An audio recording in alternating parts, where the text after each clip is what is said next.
I want to thank the Congress organizers for inviting me, all the trainers that trained me, all the mentors that mentored me, all the children that taught me. And I'm going to start by saying that I never much liked ants. I find them kind of creepy and crawly, and there's always lots of them. But after reading a man named E.O. Wilson, I've gained a lot of respect for ants. Ants are social animals, and E.O. Wilson got me thinking about the evolution of gregariousness, the social tendency of human beings, what it is, where it might lead us. And he says, for every organism there exists a problem for the solution of which that organism is ideally suited. So we have to ask ourselves, we're an organism, a social animal. What problems are we ideally suited to solve? So what are our evolutionary qualifications? Well, we're a species that's really good at talking. We're really good at making stuff.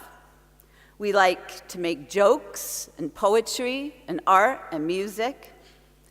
We're a species that can cry about a sunset. We can get emotionally involved with plants, animals. We can love a river. We can love a mountain. We are the species that can cross huge distances to get together with complete strangers to advocate for our offspring. We're good at imagining. We're good at thinking forward and backwards in time. And we are good at cooperating in spite of our individual differences. In that, we're better than the ants. And we are really especially good at being curious and wondering about things. So if those are our qualifications, what problems can we solve? One problem we have been solving ever since we came onto Earth is how to adapt to changing environments. We've been able to adapt to many geographical conditions and transform our environment in an unprecedented way compared to other species. But the outer problems of survival are not the only problems that we try to tackle with the gifts that we've been given. Because our adaptability, our creativity, and imagination also create problems that we like to solve. Even just knowing about the world is one of the problems we can't seem to get enough of. Like a 7-year-old boy once said to me that he had to stop watching science programs in the evening, even though he loved them. And his reasoning went something like this: I start to get questions in my head, Carla, and each of those questions gets 10 questions, and each of those questions gets 10 questions. And then by the time I'm ready to go to bed, I cannot sleep. And E.O. Wilson also writes about that same exponential growth of the question as important and essential for us. He says, now to the heart, the very heart of wonder, because species diversity was created prior to humanity, and because we evolved within it, we have never fathomed its limits. As a consequence, the living world is the natural domain of the most restless and paradoxical part of the human spirit. Our sense of wonder grows exponentially. The greater the knowledge, the deeper the mystery, and the more we seek knowledge to create new mystery. This catalytic reaction, seemingly an inborn human trait, draws us perpetually forward in a search for new places and new life. Nature is to be mastered, but we hope never completely. A quiet passion burns, not for total control, but for the sensation of constant advance. And as we learn more about the natural world, the ecological interdependence of it continues to amaze us. Not in the crunchy granola Californian sort of way, and because I'm from California, I get to say that. But it's a simple and profound reality that, like these adolescents said. Finding out how the world works becomes one of the problems we have to solve, because everything we do affects the world and all its other inhabitants. And doing that is going to require good leadership. And the biggest problem we have to solve, that might be just ourselves. We are both the subject and the object of that inquiry.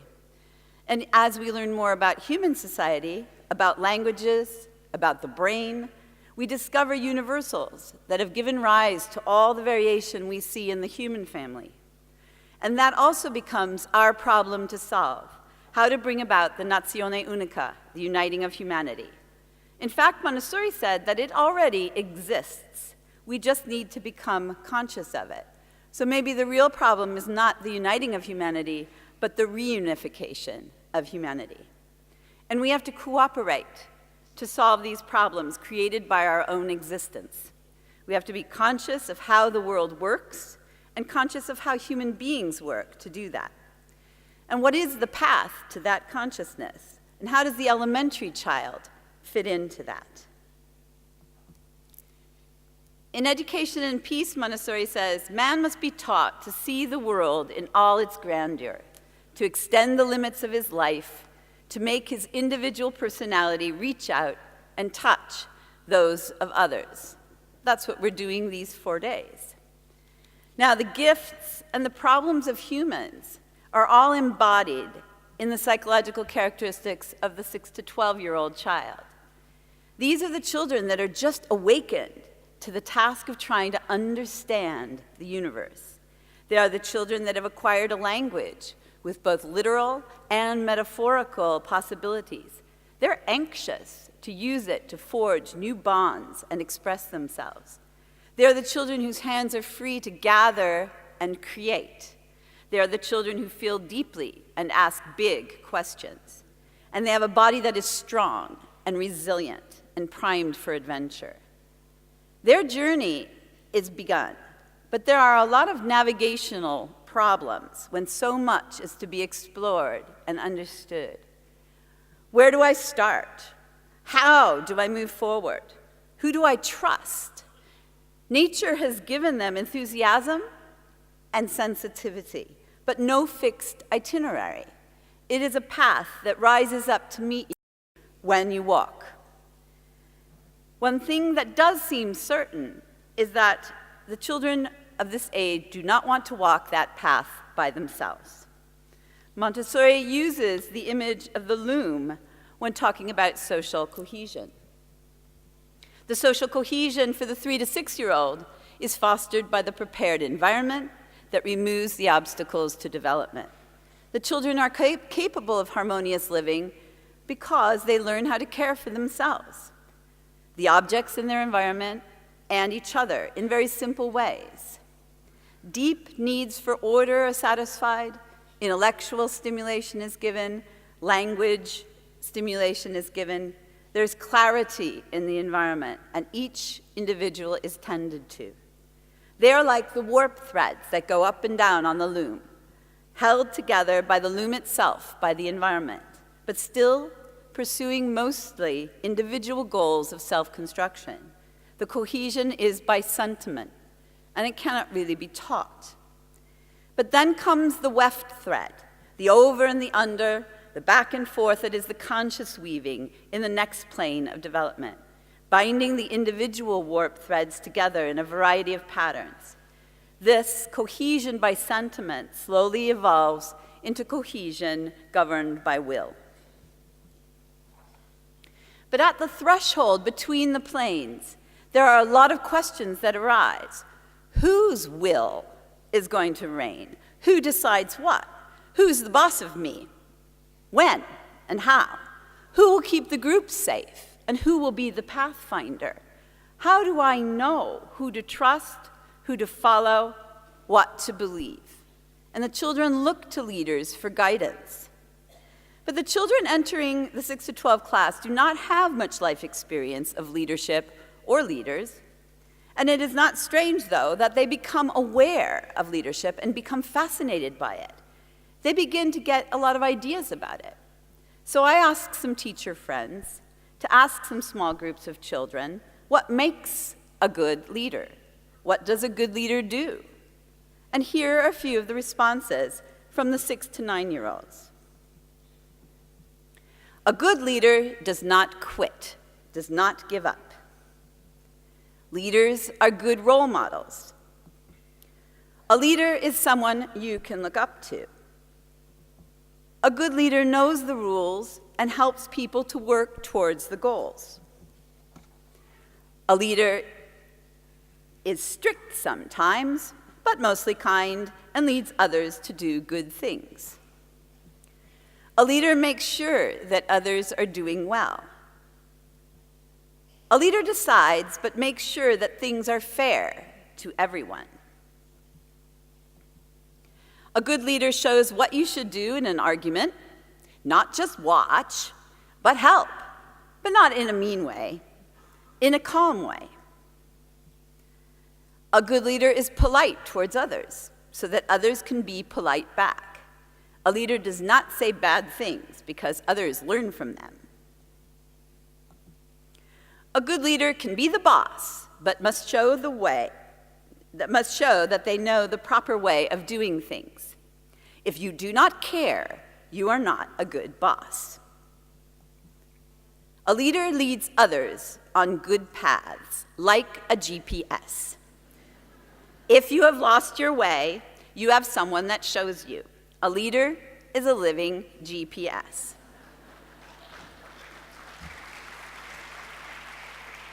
Now, for the most part, I think that they were actually just describing their teachers. But they were also trying to express something that I've seen them also express when they're, when my children were doing a play of King Arthur, and they were reciting the oath of chivalry of the legendary knights of King Arthur. So go ahead and you could recite this together with me. Do no outrage or cruel or wicked thing. Seek the truth in all things.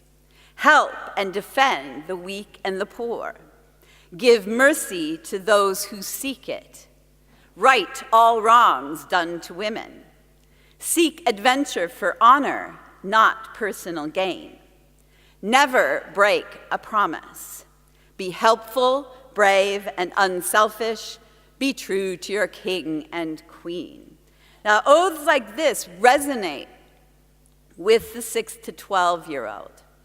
And they're also trying in all their different ways to try to balance a strange paradox in their mind about what a leader is. And that comes up in this strict but kind. Strict, but not always. Kind, but not so kind that you don't do what you're supposed to do. But strict, but not always. But sometimes, you know. And they know that leading is really hard, and that you have to have some principles to steer by, not just a desire for power. So they know that you really need to be a good person. And they also know that you need clear vision. So they're describing the double nature of leadership, the true nature of leadership, with one eye on the goal and one eye on the group. Like the Roman god Janus, for whom the month of January is named in many Romance and Germanic languages. Janus is depicted with two faces, one facing east and one facing west. And the faces look simultaneously into both the past and the future. Janus is the god of beginnings and transitions, of gates and doorways. Now, the children recognize that this is something that a leader must do. The leader needs to reflect and then look ahead, anticipate, predict, make a plan, and implement it. This is kind of the strict part, while at the same time being aware of the needs of the group that they are leading. That's the kind part. This is not yet the strong suit of the 6 to 9-year-old. Why? Because their concept of linear time is not yet fully developed. It's still a bit shaky. They don't really have a lot of clarity in this whole thing about the future. So their plans are often wishes or dreams. And they don't always know how to balance their own needs with the needs of the group because they're just coming out of the first plane. So sometimes they just get bossy with each other. And the person who can do these things, like often the teacher, is automatically elevated to hero status. And the power to do that, to look ahead and to look behind at the same time, is seen as almost magical.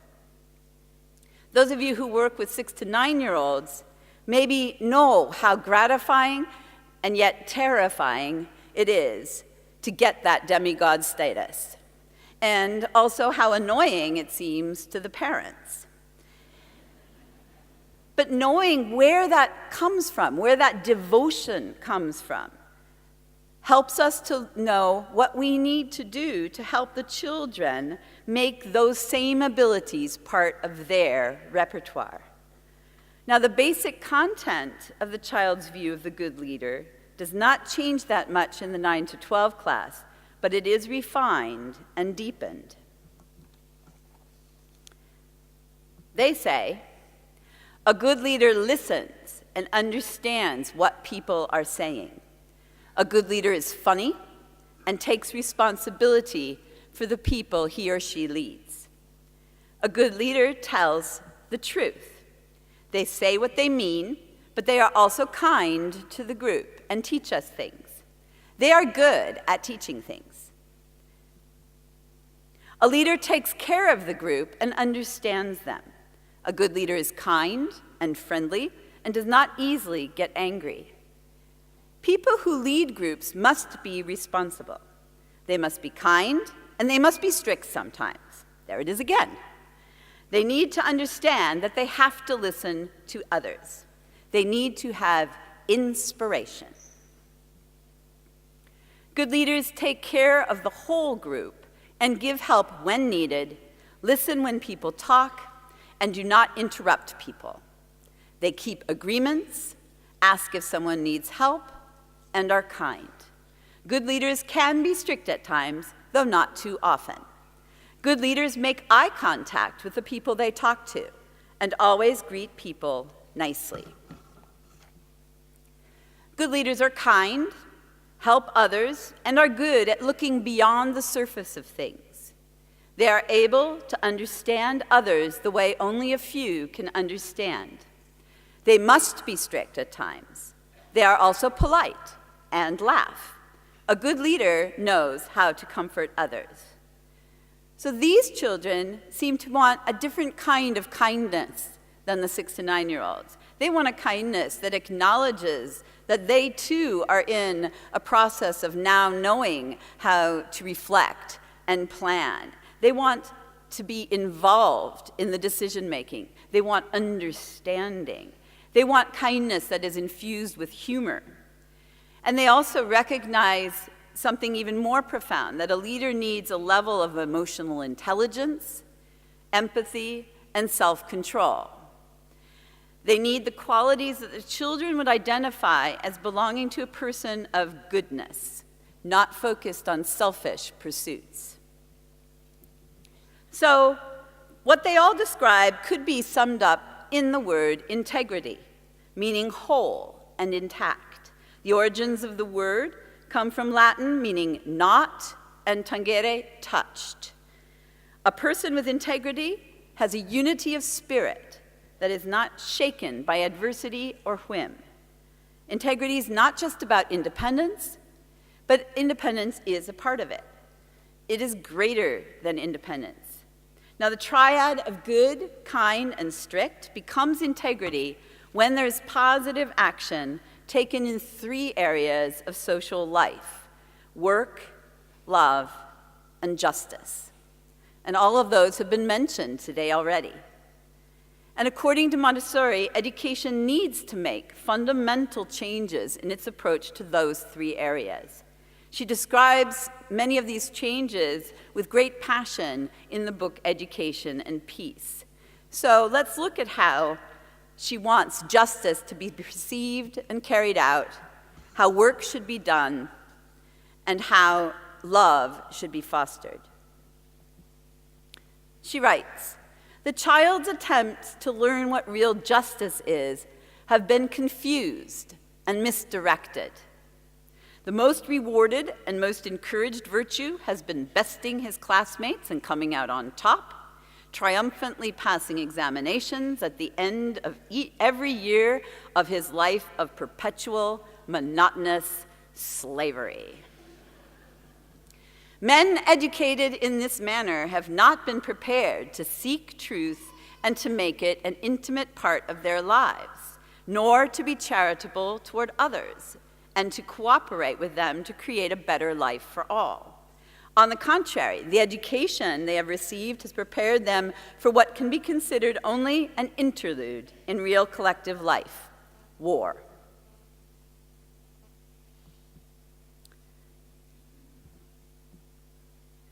So, justice. Naming kinds of justice and helping children to find the nuances of justice is really an important part of building leadership skills in this age. There's a reason that they like the operation of division in mathematics. It is fair. But what kind of fair? Division is a kind of distributive justice, which is the equitable distribution of resources, some to you and one to you and one to you. Resources might be physical or they might be intangible. But what children may not yet be aware of, except at perhaps an unconscious level, is that there is a big difference between equal and fair. However, if you bring it up with them in discussions and really look at it with them, they get it, often much better than most adults I know. For example, you could draw something like this and say, here is a goal. And there are people coming into our class from all different families, different experiences in life. Some goals in our class are similar for everyone. And we want to make sure that everyone gets there. So, would it be right and fair to give equal amounts of help to everyone? And the children say, absolutely not. And you ask them why, and they say, because some paths are shorter than others, they don't need so much help. And then you might ask them, well, what if the paths to get to the goal are not even straight lines? All of you have slightly different ways of thinking and learning about things, so our class really might look something like this. What would fairness be like then? What kind of help will be needed? And the children of the elementary usually come quickly to the conclusion that everyone should get what they need, and that might not be the same for everyone. But another key question then to ask them is who can and should give that help? And when they realize that anyone in their class might give the necessary and sufficient help, they are on the path to leadership. And what about another scenario? What if there are goals that are different for everyone? What do we do then? What would be fair then? What would serve the community the best? And this usually leads to discussion of tolerance and respect. So there's more kinds of justice. What about procedural justice? What kind of fair is that, and how do we help the children to look at that? Well, that is a kind of fair that is concerned with fair play as opposed to fair distribution. We concern ourselves about whether or not the rules have been followed and whether the rules are really for the good of the group. And we might also add here commutative justice, the keeping of promises, which was mentioned by a lot of children as important in a leader. So if we frame our discussions in a certain way where the children can see the path, then we aid the children from moving away from pure rule-based justice and towards responsibility in the truest sense of the word, the response to the needs of the environment. So we as the leaders of the classroom need to model how to put a goal in front of a discussion in order to mobilize community action. It would look something like this. Framing a discussion with a concrete goal allows the children to think in concrete actions. Like, in order for people to learn, they need to feel safe. That is the truth, that is the goal. They need to feel that other people respect them and their work. That is the truth, that is the goal. What kinds of things do we actually need to do to help people feel safe? That is the opening for the children to come with suggestions for action. Or, how should we talk to people so that they feel welcome in our class? How can we make sure that everyone feels included? Framing a discussion like this is not the same as just posing a problem and asking for opinions, because that can lead to no unity or community action. But framing the discussion in terms of how do we get to this goal that we have in our community allows for everyone to participate. It also allows for later evaluation and acknowledgement that this is a process. It is not just about following the rules or being nice. And we have another kind of justice that we have to look at very explicitly with the children, and that is corrective justice, which is the righting of wrongs. And it could take several forms. It could take the form of retribution, which means you do something bad, I do something bad to you. It could take the form of revenge.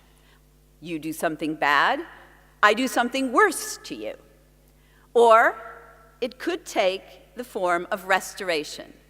You do something bad, and we try to figure out how to make things right again, even though we know that we may never get back to exactly how things were. And it should be obvious to all of you that the third way is the path that the children both want and need to practice. Now, along this path, they also practice forgiveness and mercy. And when given the chance, the children of the elementary excel in finding creative ways of making things right again in their little community.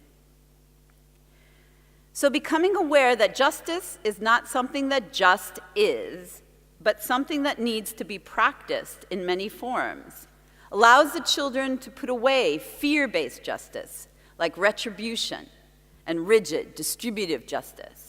It allows many more children to feel powerful because there are many more ways that fairness can be expressed.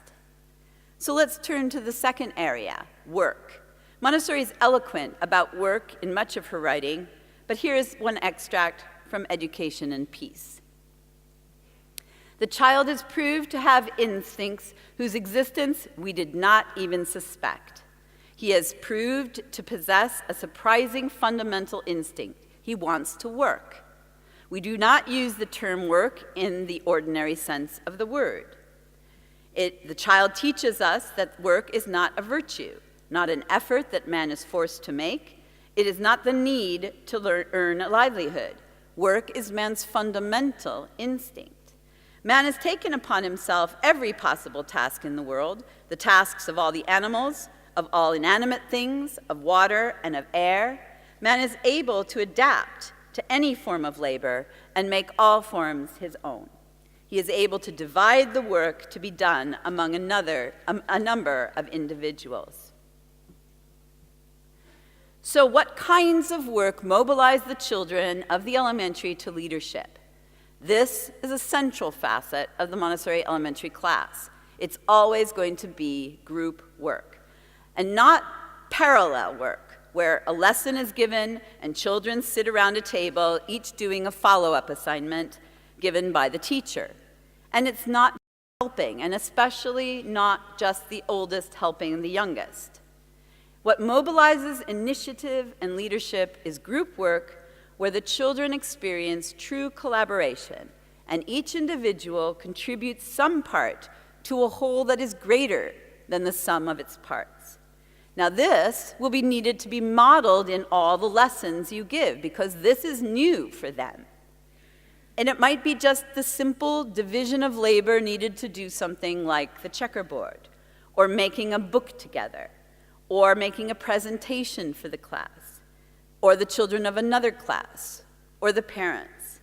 It will expand to planning going out and gathering experiences from the outside world that will enrich the whole class. It may expand to be a fundraiser or a play. Collaborative work gives many more opportunities for different kinds of leadership to blossom. Shared responsibility means everyone helps everyone, period. Taking care of both the physical environment and the social, moral environment.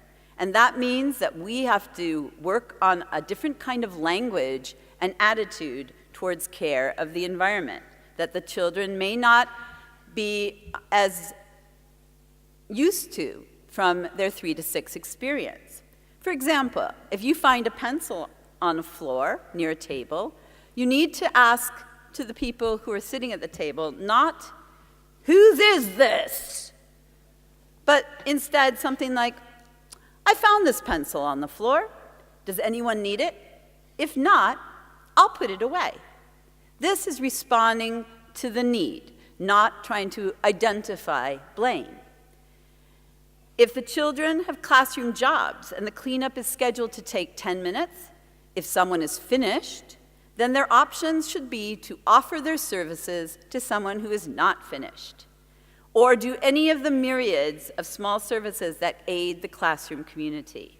This will promote initiative and careful observation.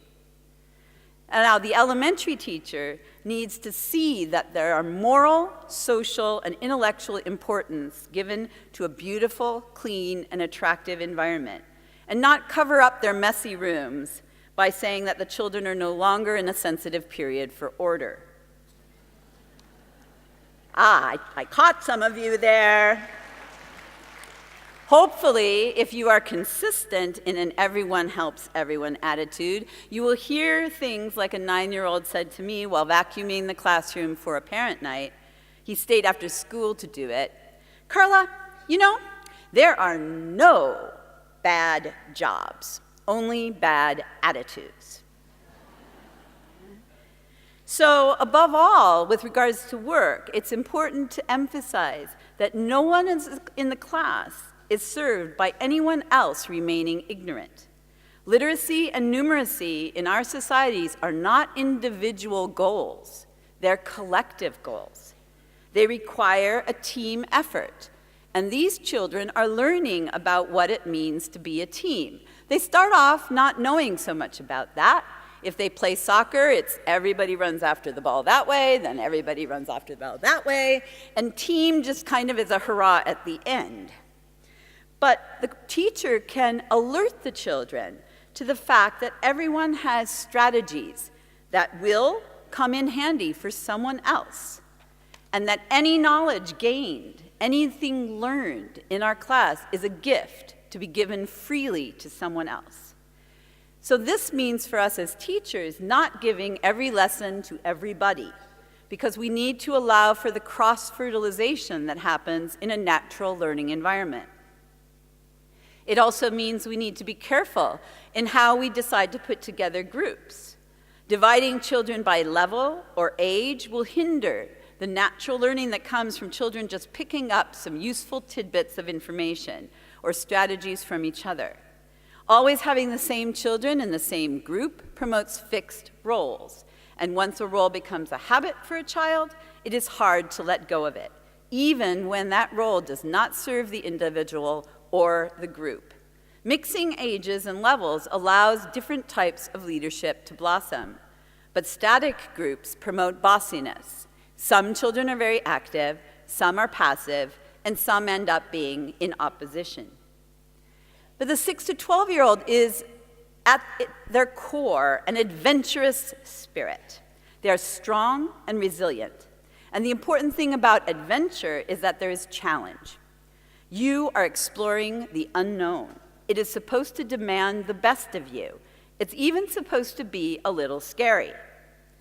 And whether that unknown is outer space, or the ecosystem of a forest, or learning to sing a song in a language that's not your own, it's always going to be maximum rather than minimum effort that is the only thing that will bring satisfaction to these children. Montessori is not about making the path of self-construction easy. It's just about making it doable. And our analyzing of movement or isolation of difficulty isn't about making it easy. It's just about making it clear. And it does not remove the need for effort. So, too many mechanical controls of error, mathematics problems that have the answer on the back so the children can correct themselves, or teaching all the minutiae of a complex concept instead of giving keys for natural exploration, those will all ultimately hinder the growth of inner motivation and the initiative to do big work. Even requiring the children to do all their work in a notebook might hinder them, because it might hinder them in thinking that a piece of math or language could be bigger than the measurement of the page. Big work, for some children, literally means big. So you need to be prepared with lots of tape, lots of glue, and lots of floor space.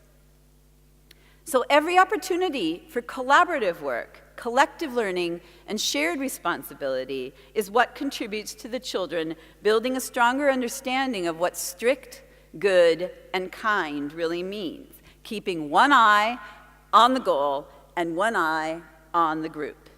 Even when conflicts arise, they could be treated as a piece of material. Hooray! Now we have a problem. We get to figure out more about how we human beings work. And so love, perhaps the greatest of the three aspects for the integrated human being, must flow as the water of life through all of our presentations. We are not ashamed to talk about love as one of the three gifts of the human being: the hand that can work, the mind that can think, and the heart that can love. Those are our gifts: to know, to take action, and to care. Without knowledge, we don't know what to care about. Without action, our caring and our knowledge are without purpose. But without caring, our knowledge is hollow and our actions might be harmful. And Montessori writes a lot about love. She writes, "The love of one's environment is the secret of all man's progress and the secret of social evolution. It becomes manifest in people who have survived life's vicissitudes, who have been able to keep their integrity, or who have rediscovered such integrity in themselves. Love spurs man to learn. It leads to intimate contact between the thing that is loved and the human spirit, which in turn leads to production." So what do we want the children to love? We want them to love the world, the biosphere, the geosphere, and the human family.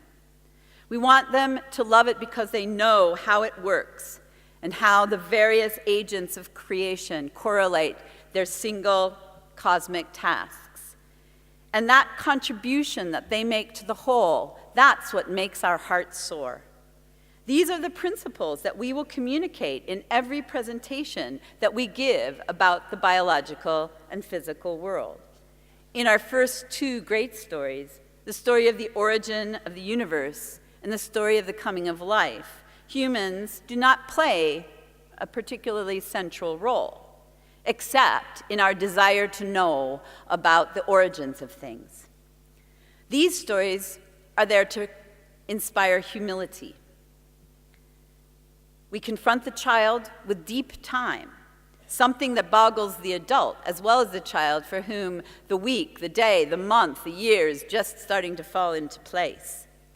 We place the child, who may have been at the center of their own particular universe, at the end of a very, very long line. And we prime their mind for the great leap of imagination, that what I see around me now is not how things have always been, but that by understanding how things came to be, I can recreate the past in my mind's eye. We then weave humans into the drama as actors with particular gifts and abilities. These beings have both physical and spiritual needs, and they satisfy them in a myriad of ways. They use their gifts to imagine, to explore, to create, and they are never, ever completely satisfied. They like problems, and that is when they really come alive. They worked, and we work. They create, and we create. And this is how we emphasize the dignity of the human species in our stories, and we need to do that in order to inspire the courage that is one of the prerequisites for leadership. So, changing education to strengthen justice, work, and love. Will the things that we are good at as a species help us to do that? Because we have to start with who we are and where we are in order to do what we want to do. Well, we absolutely need language to put words on the things that we experience. We need to learn how to make stuff now in a more sustainable way. We're creative enough to do that. We need the arts more than ever. We now have a better picture of how all things are connected to form a stronger emotional attachment to the world. And we now have also the technology to be able to do what Montessori says we must, to extend our life and to make our individual personalities reach out to those of others. And though we may yet not be completely tired of war, we still have never been as peaceful as we are now. And luckily, we are still curious. Everyone is still born that way. But Montessori writes in 1937, and yet we still act bewildered and panic-stricken. And bewildered and panic-stricken are really not the emotions that we need right now. They cannot guide us. And since a leader never gives up, we need to set panic and bewilderment behind us. So when I get a picture in my head of how Montessori education helps children from 6 to 12 to develop leadership skills, it looks something like this. It's not a program to be followed, and it's not a weekly lesson on leadership skills. It's really just about the integration of our human personality. It involves acknowledging all the things that we are really good at as a species and making sure that our environments are places that allow for the optimal use of what we are good at. It means every day being sensitive to the opportunities of encouraging love, work, and justice so that the children can really develop each and every one of them their own version of what good, strict, and kind really means. And there's a reason the older children who were asked about leadership kept putting humor as an essential component, and why I put it in the center, along with creativity and imagination. Our ability to find the courage to lead is dependent on being able to laugh at ourselves, to laugh at our predicaments, our failures, and our successes. As a former student said to me, when Mr. Error is your friend, you will never be alone. Humor allows us to imagine and create without too much critical judgment and gives us the opportunity to surprise ourselves. It diffuses awkward social moments. It helps us deal with difficult situations that we have little control over. We feel good about the people who make us laugh and who we can laugh with. It is play within the extremely great work of becoming self-aware, and it is the exaggeration of reality that keeps us honest. The child of 6 to 12 is primed by nature for this great journey towards the integrity needed to be leaders, but they need a lot of help from their environment and the adults around them, and it is not a single path for everyone. And when I look at this picture, I think about the fact that it is the same journey of integration that we adults have to make in order to be the kind of adults that can work in a Montessori environment. The characteristics of the second plane child do not pass like the sensitive periods of the first plane child. They have their first blossoming in the second plane, but they last us our entire lives. We never get to the end of the exploration of how the world works or how we work. It is a discipline in the true sense of the word disciple, to be a constant learner.